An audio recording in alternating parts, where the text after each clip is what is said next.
girl from an orphanage was found strangled in her room. Who is responsible for her death? Don't miss the shocking revelation. The girl's ghost will tell the secret of her death. You are watching Psychic Investigations, a channel of true and astonishing stories. Here, people who call themselves clairvoyants use their abilities to investigate tangled criminal cases and incredible mystical anomalies.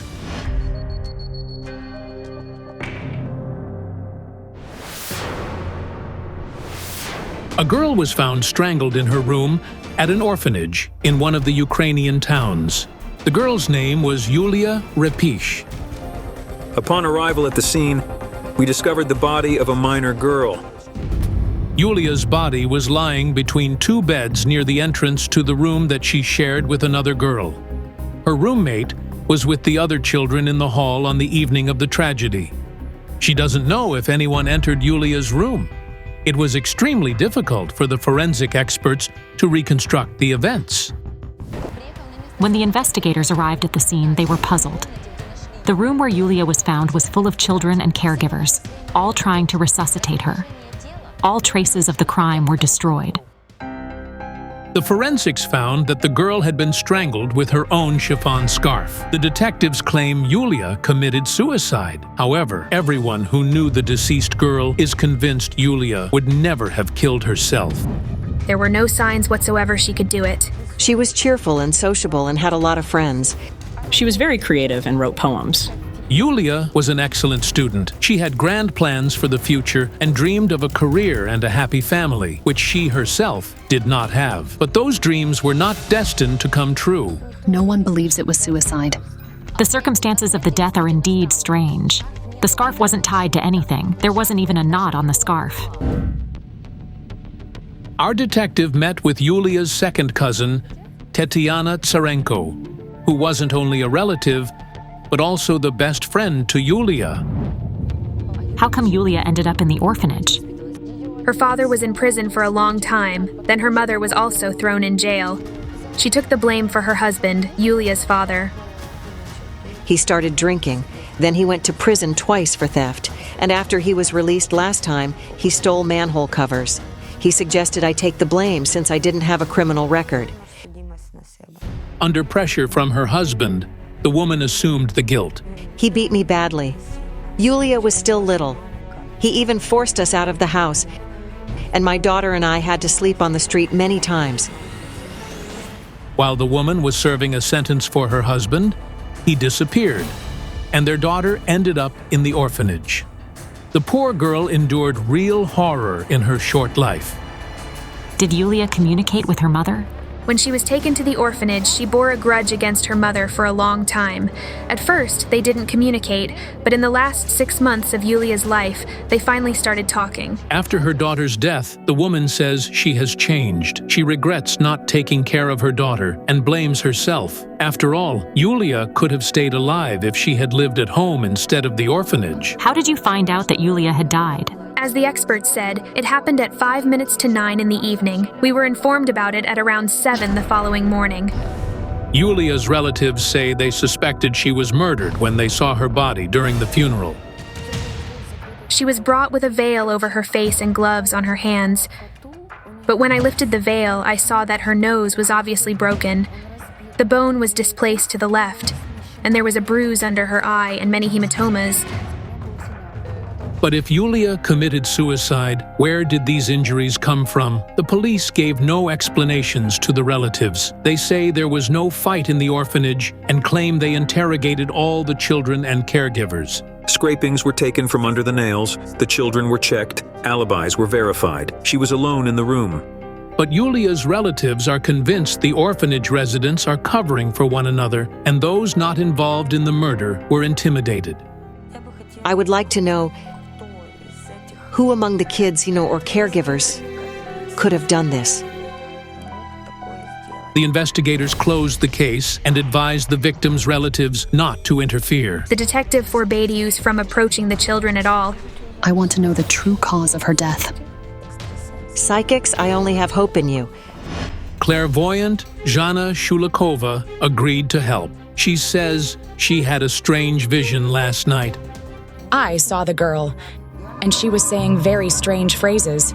The one who fears the coming of night is to blame for my death. The one who came for the money is guilty. What is that supposed to mean? I need to phone Hayal. The colleague's call caught Hayal Alekperov while traveling. Salam, Zhanna. I'd like to ask you for help. Sure, I will help you. Hayal Alekperov receives Yulia's photo and immediately tunes in. I had a vision. An adult burly man abused a girl. She looked underage. The man molested and eventually raped her. But who is this monster? And who is the girl? The one in the photo looks similar but older. It's horrendous. Who is the psychic talking about? And how does this relate to Yulia's strange death? The clairvoyants meet to share what they sensed.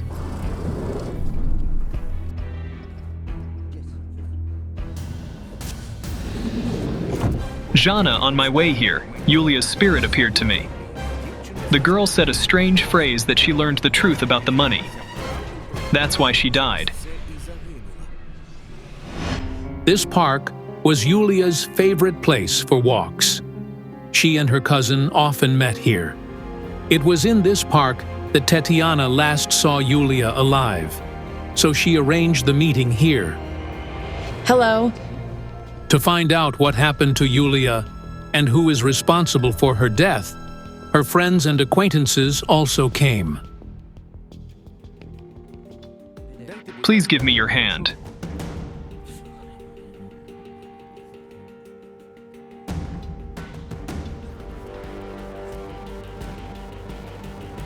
I see something strange. It's a notebook or a journal, about this size. In it, Yulia writes about what is on her mind. She did have a notebook. Where is it now? We weren't given her belongings. All of them stayed at the orphanage. Hold on. I see the spirit of a girl.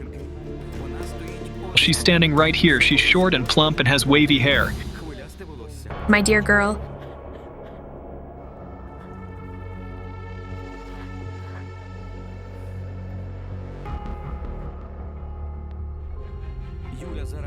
Yulia says you were her most precious person. She points to your hair, saying she loved doing your hair. Yulia dreamed to be a hairstylist. Now I see a notebook with hairstyle sketches. She had a large notebook where she sketched hairstyles. Where is the notebook now? I suspect it's with her diary, isn't it? At the orphanage, yes. The things are destroyed. Someone tosses them into fire. All of Yulia's belongings were burned. Tetiana says she went to the orphanage every day, asking for at least some of her cousin's belongings, but all in vain. A woman burned them. A girl from the orphanage said that the director ordered all her things, all the photos and notebooks, to be collected and burned. But why did the girl's belongings bother the orphanage director so much? Could it be that the administration was trying to hide something and cover up the crime? We need to go to the orphanage.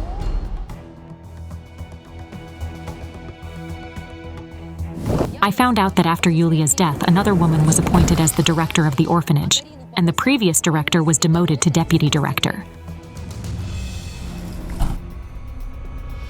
As soon as the psychics approached the orphanage, the new director came out to meet them.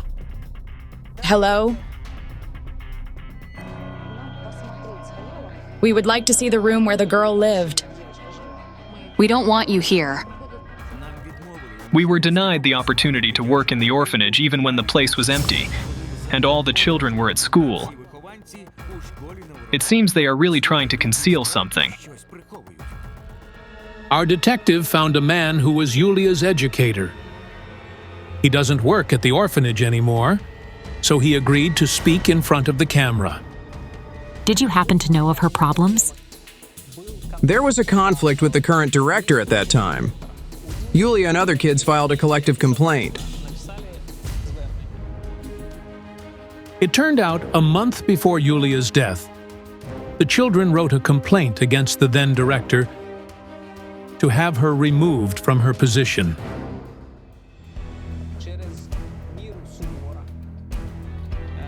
She was overly strict and negatively perceived any initiative from the children.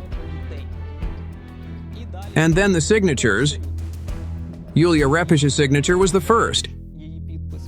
And a month later, she was gone. How can this be explained? And why won't the orphanage administration allow the psychics inside? I've only been working here for 3 months. The deputy director was diagnosed with a severe disease due to stress, and she's undergoing treatment in Israel. There's no one to ask. Coincidence or not, but the former director went to Israel just when the psychics arrived. Yulia's spirit showed me a female silhouette and said she was to blame for everything. She only needed money. But I couldn't see the woman's face clearly. Could the psychic be talking about the former director? But what does money have to do with it? She says that they took money from her, or they wanted to take money. It turned out that there are large sums of money in the bank accounts of the orphanage children. The administration cooperates with the US, Germany, and Poland. Many children have sponsors assigned to them. Thanks to such sponsors, the children who graduated when I worked there have where to live now. Yulia also had a bank card like that. Her German sponsors transferred money for her.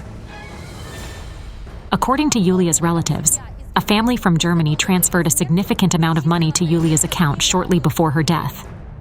Something around 3,000 to 5,000 euros. But what happened to the money after Yulia's death? 5,000 euros is a significant amount. Someone could have killed for such an inheritance. Where is the document confirming that the card was closed? There are no documents. I really don't know. I can only be responsible for the cards that are currently with our children. Project's detective Katerina Malichenko found out where an orphan's money goes if they die. The guardian's duty was to inform the bank that the child had died. Accordingly, the funds would be blocked in the account until the issue of inheritance is resolved. Yulia's relatives were supposed to inherit the money, but they were told that there was no card at the orphanage. We asked the former director. She said there was no card. It's possible that Yulia's money was taken by the orphanage administration after her death. Could it be that the girl was really strangled for profit? I can hear Yulia's voice again. She's mad. She says, "The most important thing is family." She wanted to give the money away anyway. To whom? It's someone very dear to her, but not a relative. It's a little girl. Her name starts with an O. Alexandra. She was 8 when it happened. Alexandra was very attached to Yulia. She even called Yulia Mom several times. Yulia was deprived of a happy childhood, so she wanted to make all the little children she knew happy. And her spirit kept saying, "Money is nothing. Family is everything." Maybe the girl didn't die because of the money at all. Why then? Suddenly, I saw a terrible vision of the burly man brutally beating the girl. He assaulted and raped the poor thing, but who is he? Now I'm getting information that Yulia has a friend who knows an important secret. Here she is. Please come here. Yulia's spirit says she lost a child. Did she tell you about it? Yes. She told me that she had an abortion when she was 4 months pregnant. This is a shocking discovery. But who was the girl pregnant by? She said her mother had more than one man. And those men raped her. When she was 12, she had an abortion when she was 4 months into pregnancy. This is something unimaginable. So much suffering for a child. Her own father beat her. According to her friends, Yulia endured rape and an abortion, and her mother's face didn't even flinch, as if the woman had no idea about any of this. But she never even went to the hospital. This is what she told me. She cuts herself. I saw the scars on her arm. I noticed her arm was bandaged. She said she wanted to cut her veins but couldn't bring herself to do it and only scratched herself. The girl kept silent and dreamed, but her dreams didn't come true. Nobody needed her. Despite living in the orphanage, Yulia attended a regular school. Most of the students in her class were children of wealthy parents. They didn't want to be friends with her and ignored her. Some even made fun of her. They pointed fingers at Yulia, saying things like, "There's your drunk mother's going." The girl's spirit kept repeating, "The one who is afraid to sleep, the one who came to me for the money, is guilty." I feel that your daughter's spirit is talking about you now. Do you feel her presence in the house? Does she come to you at night? After Yulia died, I can only sleep with the light on. I'm scared. She stands by the door in the wedding dress we buried her in. Did her mother visit her at the orphanage? Yes, a few times. But honestly, she came to ask Yulia for money. She said, "Darling, please give me some money because I can't even buy bread." The girl accumulated resentment and despair over the years. But she never lost hope. She hoped her mother would take her back. She refused the chance to live with a wealthy family abroad and ran after her mother like a little stray kitten. She would come and say she wanted to go home. She kissed me and climbed on my neck. And I said, "Yulia, it's hard for me. You're not a little girl anymore." The girl had a significant amount of foreign currency in her account. It seems that's why her mother didn't take her from the orphanage, even though she begged her to. The woman waited for Yulia to come of age so she could withdraw all the money. This wasn't a violent death, it was suicide due to Yulia's immense emotional suffering.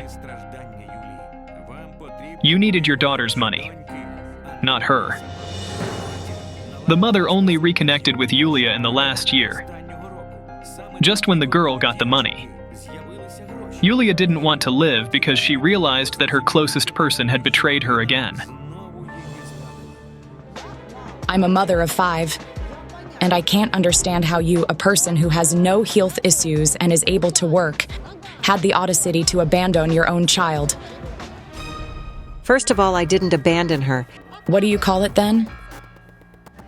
I conducted an experiment. The scarf Yulia was strangled with might have been wrapped around the door handle in the room. Then, one of the orphanage girls decided to enter the room. Naturally, she pressed the handle from the other side. Under Yulia's body weight, the scarf slipped because there was no loop or knot on it, which is why we assumed it was a murder. As such, the impact of the body hitting the floor and its subsequent movement around the room explains the scratches and abrasions on it. Yulia committed suicide. This is the verdict of the nation's most powerful psychics. She must ask her daughter for forgiveness. The mother should ask the girl to forgive her because she never did it before.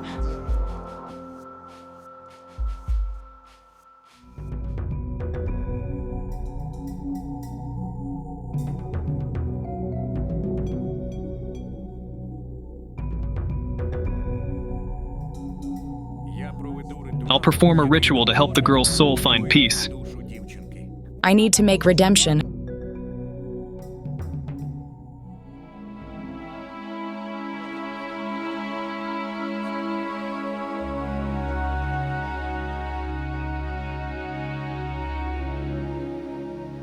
Her spirit is next to you now. She's standing behind Allah. It feels like someone is breathing behind me. Hayal, she's stroking her mother. Yulia is standing behind you, stroking your hair like this.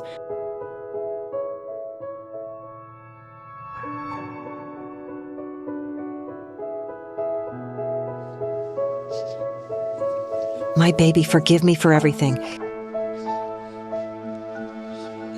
Forgive me for not being a good mother. I miss you so much.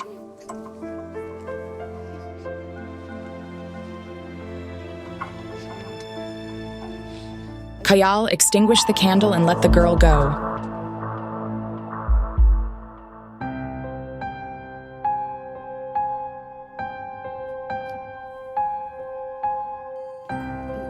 Don't make the mistakes I made.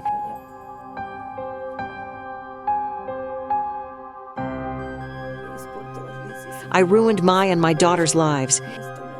Never abandon your child under no circumstances. It hurts so much.